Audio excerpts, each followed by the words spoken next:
Greetings everyone, previously I've reviewed the RTX 2080 graphics card.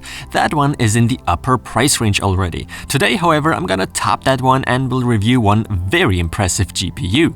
Meet the GIGABYTE RTX 2080 Ti Gaming OC 11G Turing graphics card. The new GPU launch has led to many debates among enthusiasts, and most of the time it's one topic: the price. For the absolute upper class in the mainstream segment of GPUs, the consumer now has to pay more than ever before. The gaming OC version of the 2080 Ti, for instance, currently costs between $1,400 to $1,500 US, depending on where you live and purchase from. In Europe, prices are quite high. However, I'd like to point out one thing right away: neither GIGABYTE nor Nvidia sponsored me. Recently, there have been a few allegations against me, stating this and that brand paid me, which is not true at all. I'm not even receiving review samples of CPUs or GPUs. Coincidentally, I just happen to favor GIGABYTE models a bit more than others, and price as well as availability at the time of my purchase have further led to my decision of going for this specific model. So why not go for it when I need one for my testing?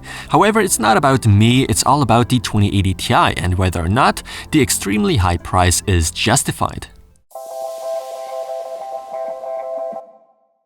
The experts among you will know there are quite a few different versions available of the 2080 Ti by GIGABYTE alone. My personal favorite, however, is this gaming OC model. The main difference between the WindForce OC and the gaming OC is the GPU clock and cooler.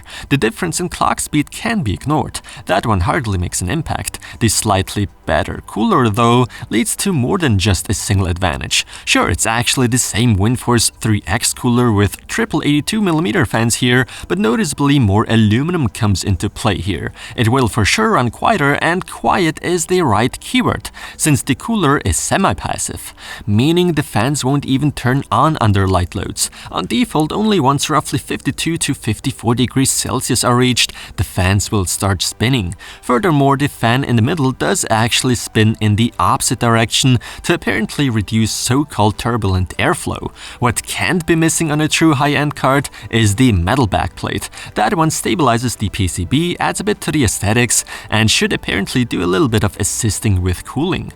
Unlike on the RTX 2080 that comes with only 8, we luckily do get 11 GB of new GDDR6 video memory, and that's with a bus width of 352-bit.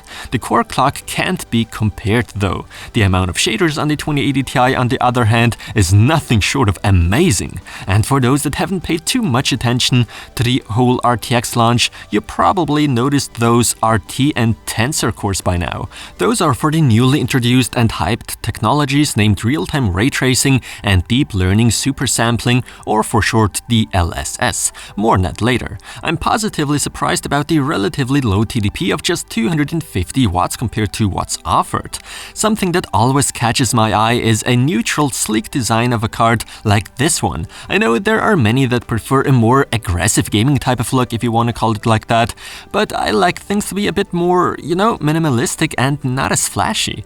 RGB lighting certainly is on board, can't be missing these days it seems, albeit the only RGB element turns out to be the GIGABYTE logo on the side.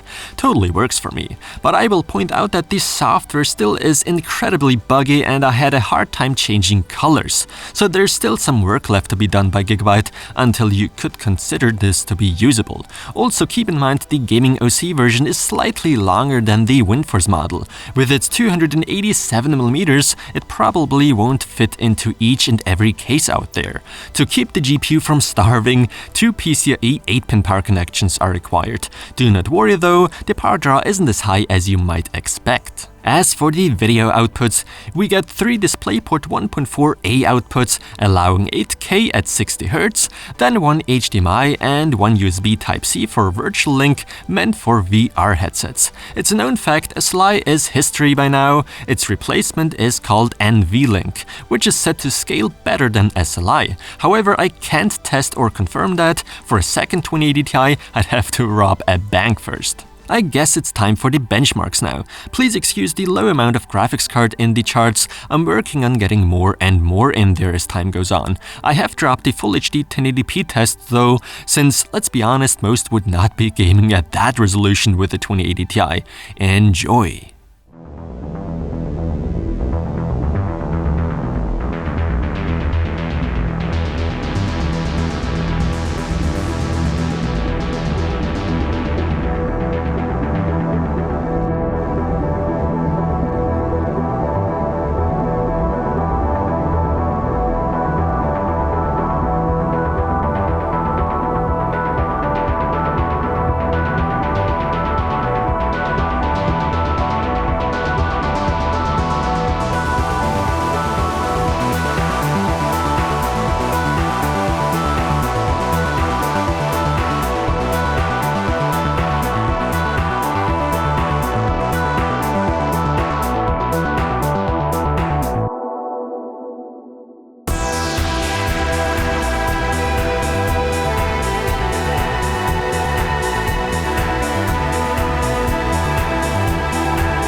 So what can be said about the performance of the RTX 2080 Ti? In simple words, extreme performance at an extreme price. No doubt, this is the fastest mainstream card that ever existed. So hats off to Nvidia, although I don't wear hats. This is what I call a real leap in performance coming from the X flagship model GTX 1080 Ti. I wasn't fully convinced by the RTX 2080 due to its 8GB of VRAM, which I find to be too low for that kind of GPU. There's a good reason why 8GB belong in the mid-range segment, and there even are some cards with that amount of VRAM. You shouldn't need to expect 8GB on high-end models, but I am fully aware not everyone shares my opinion on that matter. Luckily, all my fears regarding future-proofness are gone with the 2080 Ti, since we do in fact get 11GB here, which should hopefully be good enough for a couple of years. Performance-wise, there are worlds in between the 2080 Ti and 1080 Ti, something that's clearly to be seen in the charts. The 2080 and 1080 Ti are more or less on par, meaning there is a pretty significant jump in performance from the level of a 2080 to the 2080 Ti as well. I came to the conclusion 1440p gaming can be considered child's play for this Turing flagship. With some games I have already reached the max possible frame rate value, so to benefit from the extra power that's left you could only up the resolution to like 2160p, pretty much 4K. And yes, it seems 4K gaming finally is becoming a reality, at least at first glance. The right feeling unfortunately is not always there. The 1% lows tell us a lot in that regard. A lot of games sure do run with a high frame rate on average, but things aren't always looking so good in the 1% minimum department, leading to a slightly worse gaming experience, so to speak. But all in all, truly remarkable performance even at 4K at maxed out settings. Obviously, I did keep an eye on the GPU clock while testing. On average, the core clock's at like 1470 MHz, that in theory promised boost clock of 1665 MHz, therefore is achieved only rarely and can't really be maintained.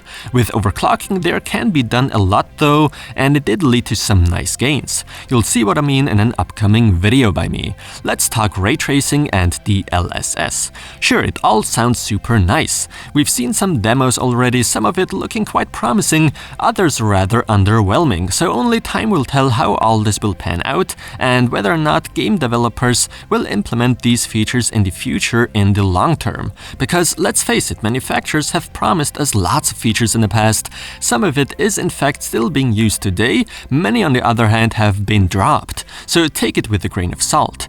Technically, I would consider this to be a masterpiece. Brutal performance that was unseen before, 11GB of new GDDR6 video memory, extremely efficient. We are basically looking at the same power draw as with a 1080 Ti, but we get drastically more performance, and aspects that really shine here with this gaming OC version are temperature and noise levels. Up until this day, I haven't had a high-end card that was this quiet. So there's only one thing left to discuss: the pricing.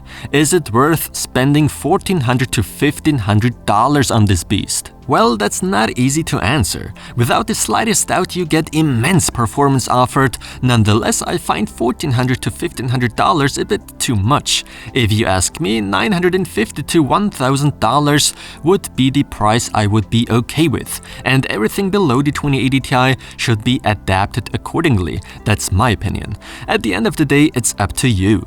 Technically speaking, I can definitely recommend going for the GIGABYTE RTX 2080 Ti Gaming OC 11G, a GPU truly made for hardcore enthusiasts. I'm giving it my silver award. And with that said, thanks so much for watching. Well, that was one long video again.